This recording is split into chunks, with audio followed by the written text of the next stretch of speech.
Hello, this is Mark Wildman of Wildman Athletica, and today we are going to do a quick review of the first seminar in the new East Los Angeles training space. I am here with G-Money Mustache, Gareth Hamm from Vancouver. He has been up assisting with this seminar.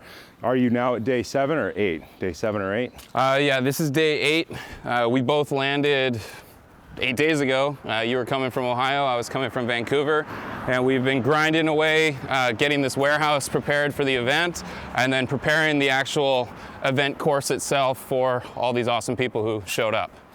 So we worked about 16 hours a day, slept about 4 hours a night, starting and worked straight up until the actual moment where athletes walked in the door to make sure that everything was set up as good as it could possibly be set up. The space is evolving. It didn't really have walls in it about 3 weeks ago.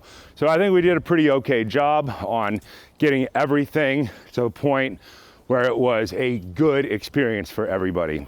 In this seminar, we did a bunch of stuff we could not do at other seminars previously because other seminars aren't places where you're allowed to break stuff. Our warehouse is a place where we actively try to destroy gear as much as possible. In this seminar, we integrated in some stabbing work. So spear thrust, which is a fundamental movement of all of human civilization, right? Poor people with spears tend to beat rich people with swords because spears are long and they reach further out. In order to do that, we have to have chest guards, and we did absolutely destroy one chest guard, one $300 chest guard during this seminar, but that's fine. If you're not willing to destroy your gear in the process of learning, you should probably reevaluate that. If you don't know how hard you can push stuff, then you don't know how hard you can push. The whole point of bringing people in on Friday night is that we get to go through the evaluation phase. Every athlete is evaluated by all the coaches who are there. The coaches were me. Everybody sees me first. I talk to everybody and I work with everybody on the most important drills right away. Then they transfer to Travis Lakeman, and then they transfer to G-Money so that they get the same information immediately from every instructor who's there.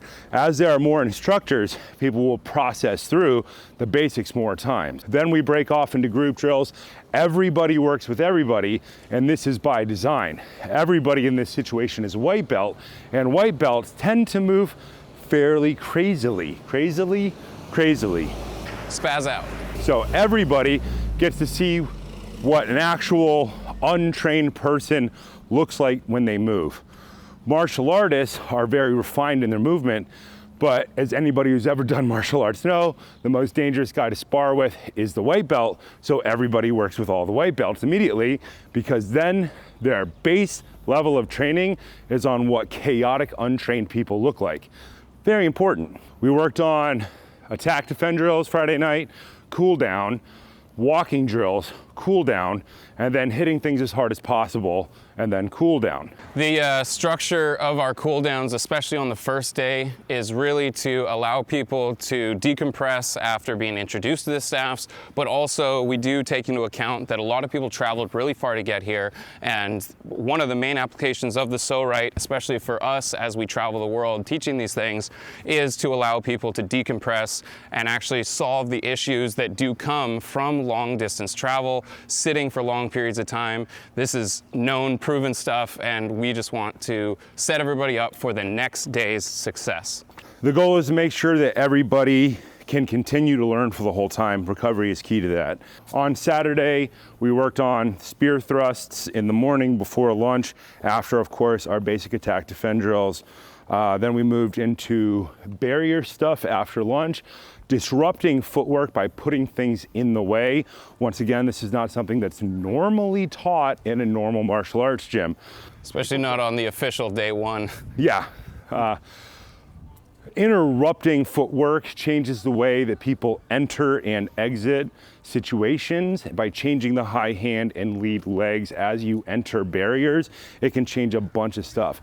It slows people down. It makes them think very hard about what they're doing. But we don't have to tell anybody what to do for the most part. We let everybody try stuff, and then we refine with small coaching cues. Try this, try this, try this, try this. Anything that you figure out for yourself is not something that we have to tell you ever again. The whole point of this is we are building independence. People are learning how to craft their own drills, why the drills are there, what's the most important point, and we have the cultural context of other martial arts removed. It is all set up as a scientific experiment. Sunday, we continue the whole idea, and then we introduce high barriers on Sunday, stabbing, thrusting, getting over things, weapons in either hand, both good hand and bad hand, attacking and defending. It gets pretty crazy by the third day with multiple person attack defend drills over barriers. But that is the point. The point is to stretch what people believe the human brain is capable of in a short period of time. Humans are designed to hold onto levers. That's why we have thumbs. Attacking and defending is probably the oldest use of levers as tools. You can argue about that all day, but it's either that or opening shells or something. But attacking and defending is something that's in every aspect of the animal kingdom, and we can always strive to teach things better. This whole event is meant to be a experience, a community experience for everybody who shows up. So the first day we do a barbecue. If anybody has particular cooking skills that they want to throw onto the barbecue, somebody did bring extra steaks. Yeah. Anything like that is always appreciated, but we did supply a good feast for everybody in the simplest way possible, just to bring people together after they've been traveling. A lot of the events that we do came out of that time that we were just in with COVID, and the bounce back of community and people really coming together to promote healthy living as well as healthy thinking is really what we're trying to do here at this whole space. Anybody who comes down will get to meet the people that we work with as well. It's a full metal fabrication shop. We've got special effects and studio lighting that's going in. The entire space is geared towards creativity and accomplishment. And everybody who comes in is incorporated into that and is family forever. That's the whole idea. Martial arts were always supposed to be about building community. A very, very important thing that we do in this seminar is teach people how to be good partners and how to communicate with people you're working with in order for them to be good partners. Without good partners, we're not going to learn much. So in the interest of improving our own learning experiences, we need to be able to communicate to people what we need, why we're trying to do it, and what the point is in very short order. That is the idea. Because this is something that's not taught by people that's not us, if you come to this, you're going to have to learn to make good partners. One of the first things that we begin with is communication drills so that everybody feels comfortable. The assessment process at the beginning also is key to making sure that the smoothness and safety of the event is seamless. Everybody's picking up weapons. Nobody's afraid. By the third day, people are grabbing dual wielding katana and baseball bat and just pulling me out to the middle, asking me if we can just start swinging things. The comfort level is always there because we've built those basic movement patterns. The final drill that we actually do is everybody fights me. It's super hard on me because it's basically like if you think about like old Japanese martial arts where you fight everybody in the studio, that's it.